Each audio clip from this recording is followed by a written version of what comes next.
I will suggest a protocol by which you can achieve a better relationship to your activities and to your dopamine system. In fact, it will help tune up your dopamine system for discipline, hard work, and motivation. Hard work is hard. Generally, most people don't like working hard. Some people do, but most people work hard in order to achieve some end goal.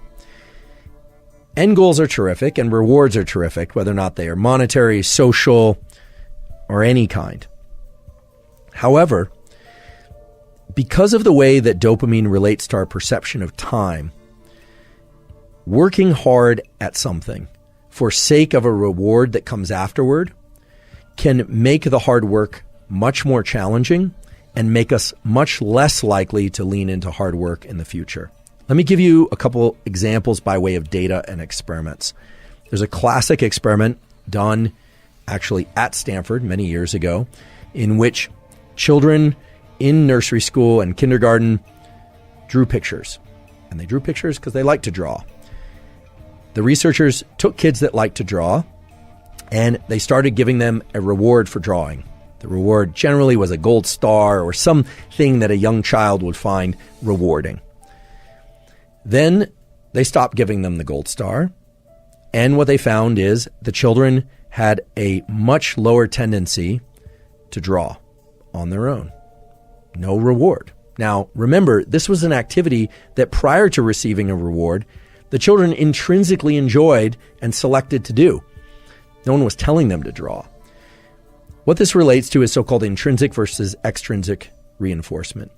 When we receive rewards, even if we give ourselves rewards for something, we tend to associate less pleasure with the actual activity itself that evoked the reward. Now, that might seem counterintuitive, but that's just the way that these dopaminergic circuits work. And now understanding these peaks and baselines in dopamine, which I won't review again, this should make sense. If you get a peak in dopamine from a reward, it's going to lower your baseline, and the cognitive interpretation is that you didn't really do the activity because you enjoyed the activity, you did it for the reward. Now, this doesn't mean all rewards of all kinds are bad, but it's also important to understand that dopamine controls our perception of time. When and how much dopamine we experience is the way that we carve up what we call our experience of time. When we engage in an activity, let's say school or hard work of any kind or exercise, because of the reward we are going to give ourselves or receive at the end, the trophy, the sundae, the meal, whatever it happens to be, we actually are extending the time bin over which we are analyzing or perceiving that experience. And because the reward comes at the end, we start to dissociate the neural circuits for dopamine and reward that would have normally been active during the activity. And because it all arrives at the end, over time, we have the experience of less and less pleasure from that particular activity while we're doing it.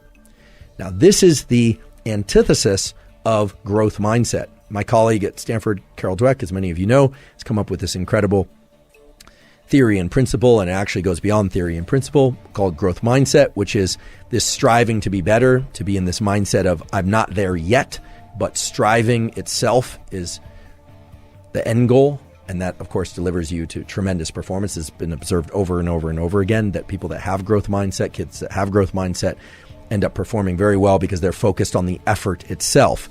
And all of us can cultivate growth mindset. The neural mechanism of cultivating growth mindset involves learning to access the rewards from effort and doing. And that's hard to do because you have to engage this prefrontal component of the mesolimbic circuit. You have to tell yourself, okay, this effort is great. This effort is pleasurable, even though you might actually be in a state of physical pain from the exercise. Or I can recall this from college, just feeling like I wanted to get up from my desk, but forcing myself to study, forcing myself. What you find over time is that you can start to associate a dopamine release. You can evoke dopamine release from the friction and the challenge that you happen to be in. You completely eliminate the ability to generate those circuits and the rewarding process of being able to reward friction while in effort if you are focused only on the goal that comes at the end, because of the way that dopamine marks time. So if you say, oh, I'm going to do this very hard thing and I'm going to push and push and push and push for that end goal that comes later, not only do you enjoy the process of what you're doing less, you actually make it more painful while you're engaging in it. You make yourself less efficient at it, because if you were able to access dopamine while in effort, dopamine has all these incredible properties of increasing the amount of energy in our body and in our mind, our ability to focus by way of dopamine's conversion into epinephrine. But also, you are undermining your ability to lean back into that activity the next time. The next time you need twice as much coffee and 3 times as much loud music and 4 times as much energy drink and the social connection just to get out the door in order to do the run or to study. So what's more beneficial, in fact, can serve as a tremendous amplifier on all endeavors that you engage in, especially hard endeavors, is to not start layering in other sources of dopamine in order to get to the starting line, not layering in other sources of dopamine in order to be able to continue, but rather to subjectively start to attach the feeling of friction and effort to an internally generated reward system. And this is not meant to be vague. This is a system that exists in your mind, that exists in the minds of humans for hundreds of thousands of years, by which you're not just pursuing the things that are innately pleasurable, food, sex, warmth, water when you're thirsty. But the beauty of this mesolimbic reward pathway that I talked about earlier is that it includes the forebrain. So you can tell yourself the effort part is the good part. I know it's painful. I know this doesn't feel good, but I'm focused on this. I'm going to start to access the reward. You will find the rewards, meaning the dopamine release inside of effort, if you repeat this over and over again. And what's beautiful about it is that it starts to become reflexive for all types of effort. When we focus only on the trophy, only on the grade, only on the win as the reward, you undermine that entire process. So how do you do this? You do this in those moments of the most intense friction.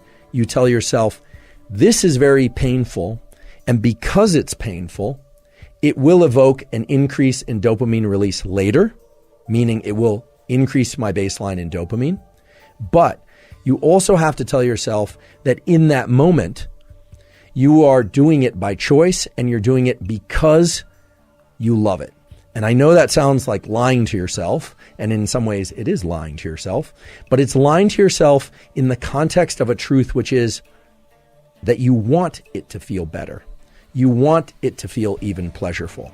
Now, this is very far and away different from thinking about the reward that comes at the end, the hot fudge sundae for after you cross the finish line. And you can replace hot fudge sundae with whatever reward happens to be appealing to you.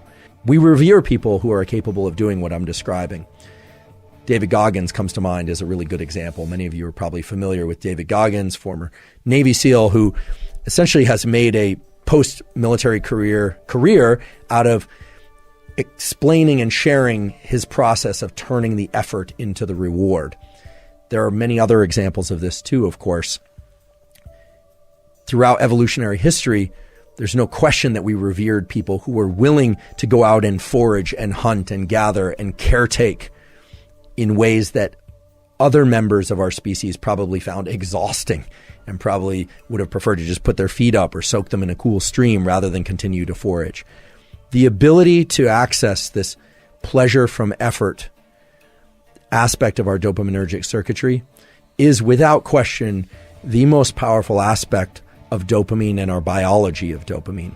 And the beautiful thing is it's accessible to all of us.